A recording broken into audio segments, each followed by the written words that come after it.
On s'est aperçu la semaine dernière que la couleuvre asiatique a des grosses difficultés à muer. Ouais, il y a encore des écailles bien rouges, là. Sur certaines plaques ventrales, effectivement, il y a des petites taches rougeâtres, en fait, qui signent, en fait, soit des micro-lésions hémorragiques, soit une réaction inflammatoire de la peau. Donc, voilà, c'est pour moi un signe qui est quand même un petit signe d'alerte, donc je préfère prendre des précautions et la traiter. En fait, je veux que tu ailles me chercher un truc assez spécial. Mets tes gants. Je veux que tu ailles me chercher du caca d'hippopotame. T'ailles me chercher du caca d'hippopotame. Je viens te chercher du caca d'hippopotame. Merci. Donc elle me propose du caca, ouais, qui a été fait sûrement la veille. Le plus frais, c'est lequel? Celui-là? Voilà. On a 3 petits faucons crassrelles qui sont nés aux eaux de la Fèche là, cette année. 2 femelles et un mâle, qui ont 2 mois et demi et qu'on travaille depuis à peu près 2-3 semaines. Avec ces petits faucons crassrelles, j'ai commencé un travail d'affêtage. L'affêtage, c'est un terme de fauconnerie qui veut dire simplement le dressage. Allez! Affêter un oiseau, le prendre dès le départ et tout ça, c'est vraiment une expérience très particulière, des sensations très intéressantes, très enrichissantes.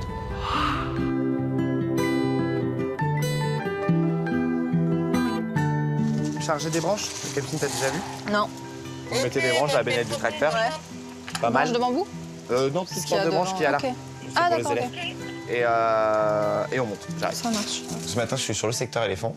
Et donc, j'ai Agathe et Capucine qui viennent toutes les deux m'aider à nettoyer l'enclos des éléphants. Pour bien tout caler. Ah, pardon. J'essaie de le lever haut. C'est pas grave. On n'a qu'à dire que t'es courte sur pattes et que c'est ça. Ouais. Ce matin, je suis avec Capucine, je suis assez contente parce que bon, on va pouvoir papoter. Évidemment, on papote, mais on travaille plus quand même. T'as vu, moi je l'élève haut, je te shoote pas avec. C'est toujours plus sympa de bosser en duo que de bosser seul, quoi. En plus, si on se connaît, on est à la maison ensemble, donc forcément, c'est plus sympa. On les emmène là-bas? Partout? Il nous dit, bon, bah allez-y, remettez quelques branches un peu partout dans l'enclos du chêne parce qu'ils aiment ça. Il y en a là. Mais il va venir avec le tracteur. On enlève donc les crottins d'éléphant et voilà, un peu toutes les saletés qu'on peut trouver à droite, à gauche. C'est pour ça que tu pues en fait le soir. Elles sont motivées parce qu'il pleut en plus. Et le crottin d'éléphant, c'est lourd. En plus, mouillé, c'est encore plus lourd. Je suis même surpris parce qu'elles sont hyper rapides et ouais, elles sont super motivées ce matin. La pluie, ça réveille. Prochain point. Ouais. Checkpoint next.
Cyril part ce soir en vacances, donc on a pas mal de choses à voir.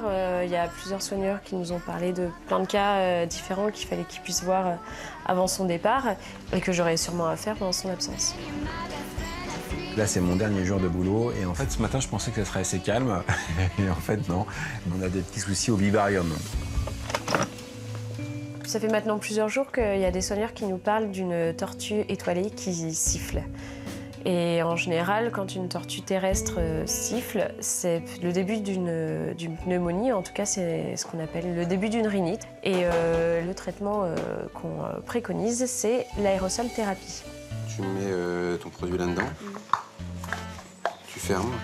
Puis là, c'est la sortie. Voilà, et là, c'est la sortie, tu mets ça dans la boîte. cage. D'accord. C'est comme nous, les inhalations. On se met une serviette par-dessus la tête, au-dessus d'un bol qui fait de la vapeur. Et bien là, c'est le même système. Alors ensuite, la boîte pour l'aérosol du vivarium. Ça va permettre justement d'aller traiter les voies plus profondes, d'aller traiter toutes les voies aériennes de la tortue jusqu'en profondeur. À la boîte. Donc on prend une boîte en plastique.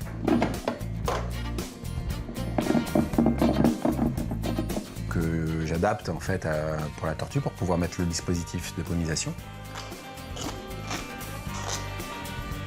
On a la tortue dedans et puis c'est parti pour une demi-heure. Voilà.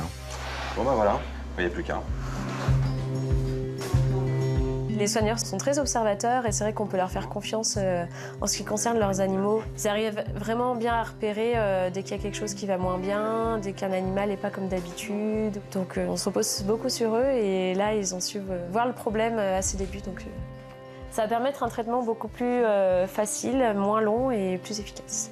Allez, on y va? Donc il faut qu'on regarde si ça marche. C'est bon. Ouais, c'est bon. Il va falloir faire ça 2 fois par jour, tous les jours.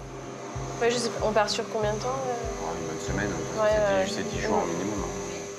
Là, pour le coup, là, il y a du boulot. C'est sûr que Maureen elle va avoir de quoi s'occuper. Parce que là, il y a de la manipulation, et puis il y a des soins, il y a des injections, les rosothérapies, les piqûres, et puis après, il y a les autres aussi. Donc là, il y a un peu de boulot, ouais. Bon, maintenant, on va aller chercher la grosse boîte pour aller peser le serpent. On va s'occuper de la couleur. Donc je vais l'attraper pour ensuite la mettre en boîte et aller la peser. La couleuvre asiatique présente une dermatite au niveau du ventre. Donc du coup, elle a beaucoup de mal à muer et il y a de la mue en fait qui reste et ça provoque des irritations sur son ventre. Et du coup, faut l'attraper sans qu'elle nous morde parce qu'elle est quand même assez virulente. Enfin, elle se défend bien, faut faire gaffe.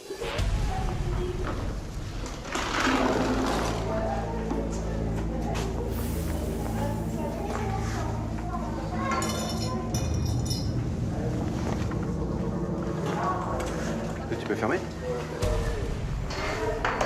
Elle a beaucoup de force, donc il faut vraiment arriver à bien tenir la main d'une part et puis à tenir le corps parce qu'elle peut fouetter de la queue.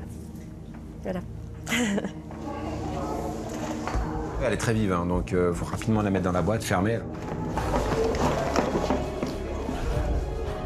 Elle essaie de ressortir, mais on arrive à la coincer, à la remettre dans la boîte. Il faut faire attention, hein, c'est sûr.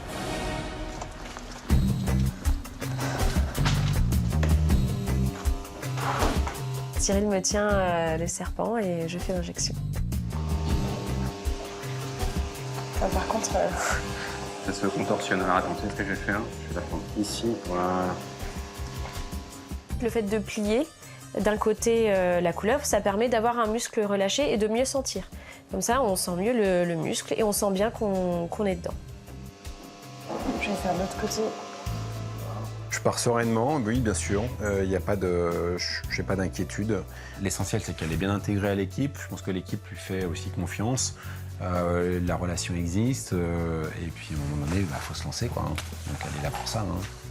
Mais moi, en tout cas, oui, j'ai pas de grosse inquiétude. Je pars confiant, ouais.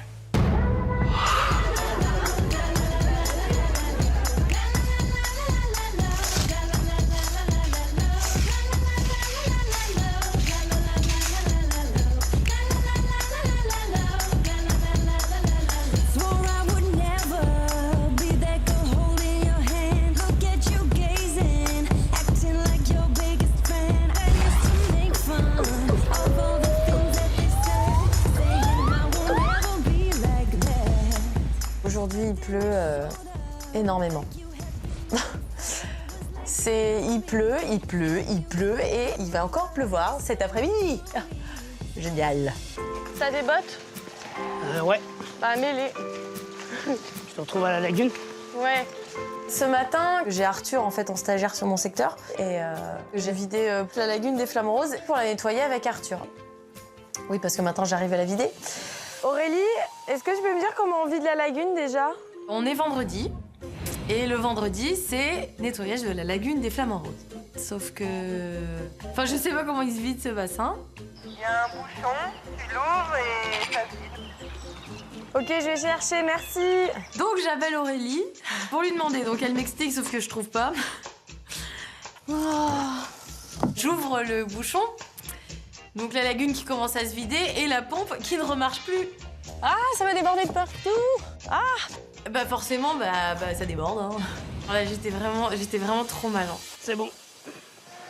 Elle est vidée? Non. Non, elle est pleine. Oh non! Oh, c'est la loose totale. Elle est en train de se vider.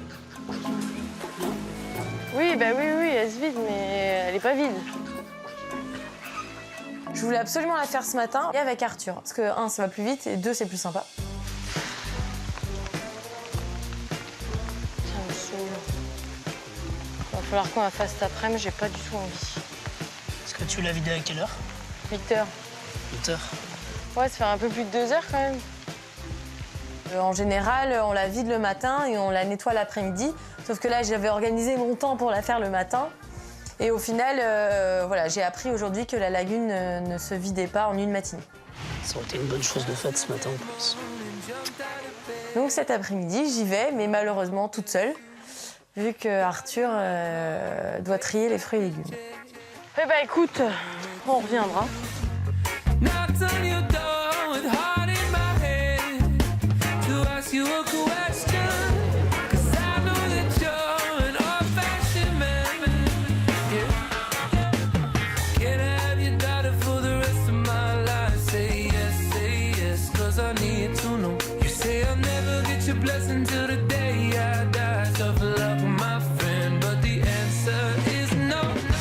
Moi, je suis appelée aux hippopotames avec Anthony. Allez, on sort les pots. Après, on va faire le soin de la deuxième. L'autre, elle a quoi? Elles se sont battues et... Ah oui, d'accord, elles s'entendent vraiment pas du tout, quoi. Ah non, elles se sont entendues pendant des années, puis là, tu sais pas pourquoi, depuis un mois, elles peuvent plus se sentir. Et ce qui fait que... Maintenant, tu vas voir, elle a la narine très, très élevée.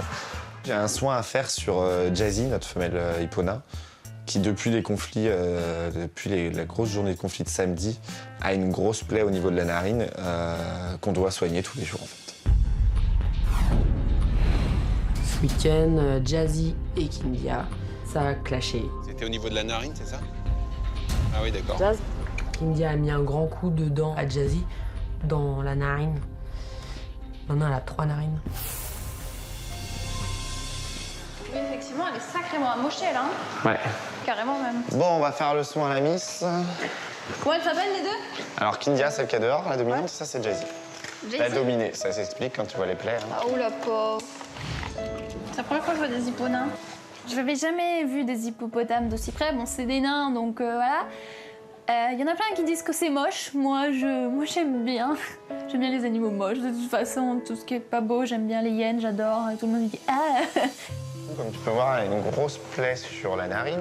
Et Bah, sur le corps aussi. Ouais, mais sur le corps, c'est superficiel. Ça va, ça cicatrise très très vite les hippones en fait. Mais la narine, il manque quand même un sacré morceau de chair. Donc on fait un petit soin de désinfection et on met de l'argile verte en fait. Parce que tu vois, ça saigne encore un peu. Très bien, Poulette. Viens, regarde. Regarde-moi. C'est un bon cicatrisant? Ouais, ça aide à cicatriser en fait. Tu fais un petit cataplasme comme ça. En général, quand ils ont des plaies, que ce soit même au bongo ou au gros hippo, on s'en sert l'hiver pour les peaux sèches. Viens, ma fille. Attends, je vais t'en foutre partout là. La plaie est belle, elle a pas l'air de souffrir d'ailleurs, donc oui, ça va. L'état général de l'animal est bien. Mais bon, il va falloir un petit moment pour cicatriser cette plaie qui est profonde. Bon, ce sera pas mal pour ce matin, en espérant qu'elle n'aille pas directement se foutre dans le bassin. Parce qu'elle fait ça, des fois. Elle s'immerge entièrement? Ouais, là, ouais. Du coup, pour l'instant, on les maintient séparés. Là, on est sur 15 jours, 3 semaines à continuer comme ça. On va les alterner sur la sortie. Mais je suis pas sûr qu'elles se recôtoient un jour. Oui, ma fille. Allez. Maintenant, Là, du coup? nettoyage. Je te laisse prendre l'appel, on va commencer au box bongo. Du coup, on nettoie les enclos des hippopotames. Après, ça me fait rire parce qu'on nettoie du caca, hein. De toute façon, c'est ça. Mais bon, après, on nettoie beaucoup. Mais en fait, on a la chance d'avoir les animaux juste à côté. Et là, les hippos, ça a été mon petit rayon de soleil.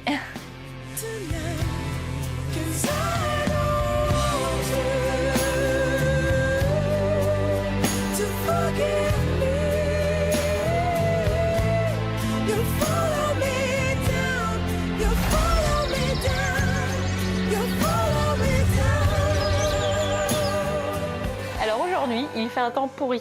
Et puis c'est vraiment la grosse pluie, le bon déluge qui mouille bien. Allez voir Coralie, moi.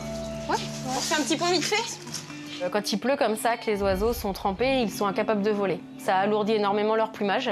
Du coup, il faut quand même essayer de faire les spectacles, c'est sûr. Donc du coup, tous ceux qui sont mouillés déjà, on élimine de la liste, c'est pas possible. Donc il en reste pas beaucoup, malheureusement. Allez, go! On va essayer de faire quelque chose. Bonjour à tous et bienvenue dans le monde des oiseaux. Vous allez assister dans quelques instants à un spectacle d'oiseaux en vol libre. Un spectacle très raccourci aujourd'hui. Vous allez sûrement comprendre qu'avec la pluie, c'est compliqué pour nous de faire voler les oiseaux. Je préviens les gens qu'effectivement, c'est pas le même spectacle que d'habitude. Je veux pas qu'ils soient déçus, hein, donc je préfère les prévenir dès le début. Même dans le milieu naturel, hein, regardez bien autour de vous, il n'y a pas d'oiseaux en vol. Ils sont comme les nôtres, en train d'attendre d'être secs pour pouvoir voler à nouveau. C'est important qu'ils comprennent pourquoi il y a si peu d'oiseaux aujourd'hui. Et on attaque tout de suite avec de la couleur. Voici les éclectus. Donc on commence le spectacle avec Ruby et Saphir, les éclectus. Ça se passe très bien, hein. Ils sont pas du tout perturbés par le temps qu'il fait.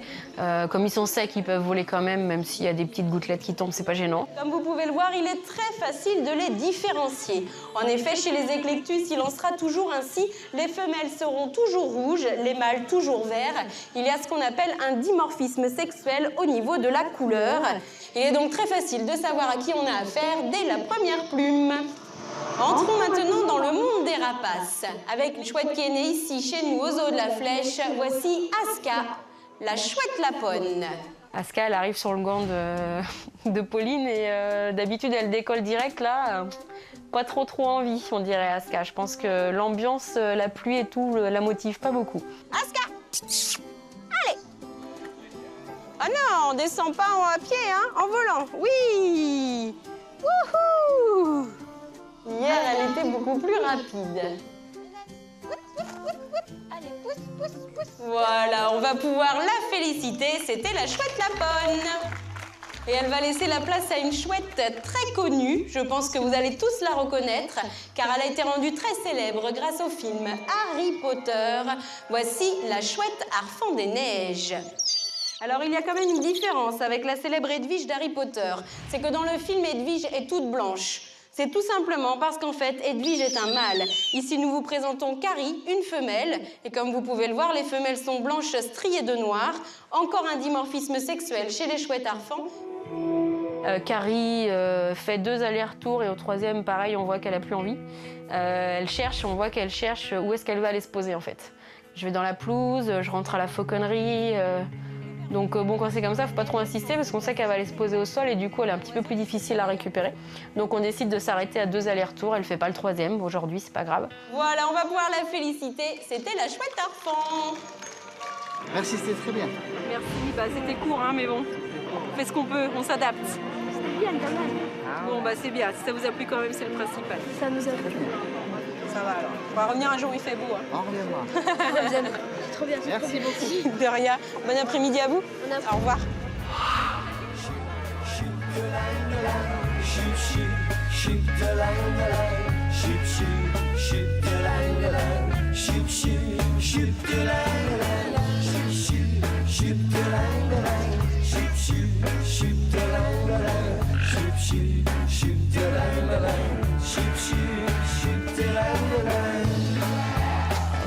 On traverse par les loges.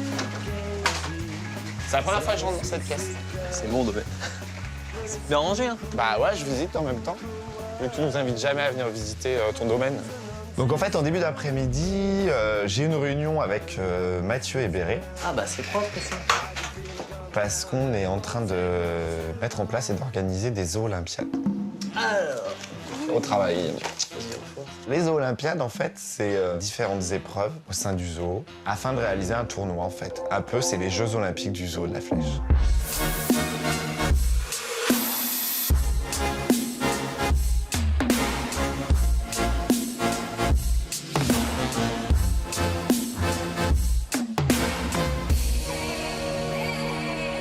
Alors en fait, l'idée, c'est que ça va se dérouler comme les Jeux Olympiques sur 15 jours, avec différentes équipes, donc un tirage au sort de tous les secteurs mélangés. Ça, c'est toutes les feuilles. Moi, j'ai pas tout noté les épreuves. Chaque secteur a proposé 3 épreuves, plus ou moins. Certains ont été un peu moins bons élèves. Et nous, on va choisir sur ces 3 épreuves, mais ils ne sauront pas ce qu'on a choisi, je pense, avant la date ultime ou avant vraiment la présentation. Et on réserve une épreuve finale, forcément, qui durera un peu plus longtemps, avec certainement 3 équipes gagnantes, pour faire un podium à la fin, forcément. En coulisses, ça se comprendrait pas ce qu'on a dit tout à l'heure. Les yeux bandés, faire un parcours les yeux bandés avec un parcours d'obstacles. Si, ça c'est et des trucs bien... Ce serait bien pour unir l'équipe, ça mettrait de l'ambiance au sein du parc, ça mélangerait les différents secteurs encore plus. C'est vraiment un moment où on va s'amuser ensemble, on va aussi rire, on va se moquer de certains. Enfin, c'est vraiment l'esprit du zoo, quoi. Essayer d'unir cette équipe le mieux qu'on puisse. Mais le problème, c'est que midi au self, c'est pas possible. Les soigneurs reprennent à 4h30. 5h, toi, t'as déjà fini ta journée depuis longtemps. C'est mort. Quel enfoiré. 4h30, bah ils reprennent à 4h15 et puis on peut faire. Ce n'est pas simple à organiser, il faut rassembler les gens, parce qu'il faut prendre en compte les horaires de chacun.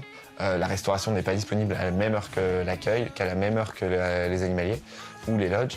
Allez, on va au bureau là, tac tac, parce que moi j'ai de la peinture à faire. Toutes les épreuves ne se feront pas avec l'ensemble du parc. Donc il faut que nous, on planifie tout ça après sur les 2 semaines de Jeux Olympiques du zoo de la Flèche.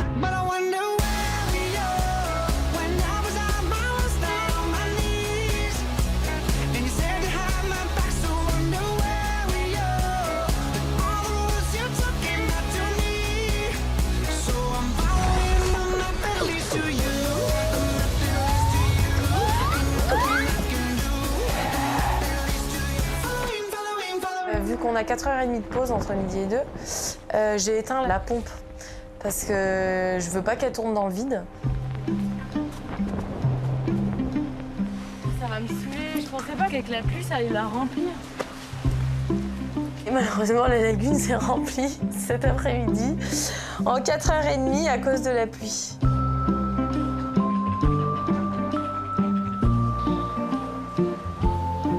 Je remets la pompe en marche et je vais directement au fond et je fais le tour en revenant vers le devant en fait, de la lagune. Allez là! Ah, on se calme. Et les flamants roses, en fait, ils comprennent au bout d'un moment que, bah voilà, ils sortent de la lagune et ils vont sur la petite esplanade, là, voilà. Puis ils attendent que j'ai fini de travailler.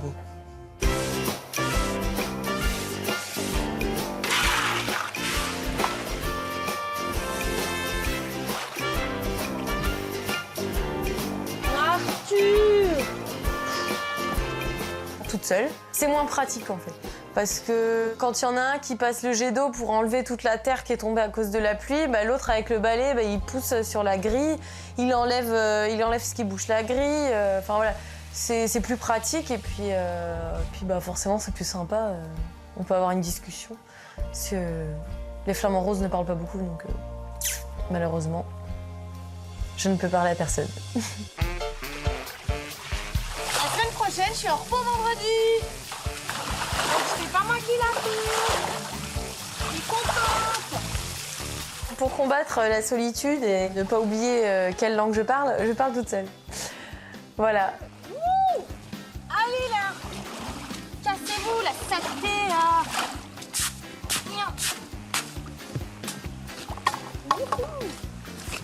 Je me congratule moi-même, mais parce que ça me, je sais pas, ça me motive moi. I am the king. Je l'avoue, je paye pas très cher le loyer là-haut, on est plusieurs. Voilà. Ouais, une grosse coloc là-haut.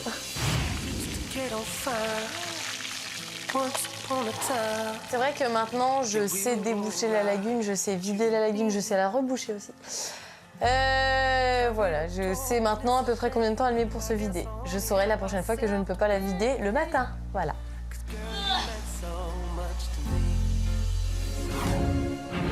Nous, on doit s'occuper de elle, là. Ok. Celle qui a l'air de porter tout le malheur du monde sur ses épaules. La semaine dernière, Charlotte nous avait parlé avec Cyril d'une petite mandrille désirless qui présentait une boiterie. Du coup, je vais essayer de voir un peu plus ce que c'est.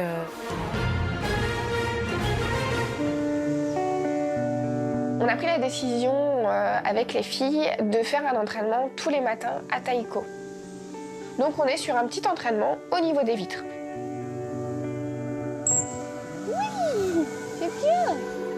Depuis la mort de la femelle, on a constaté que Ricardo, il déprimait un petit peu.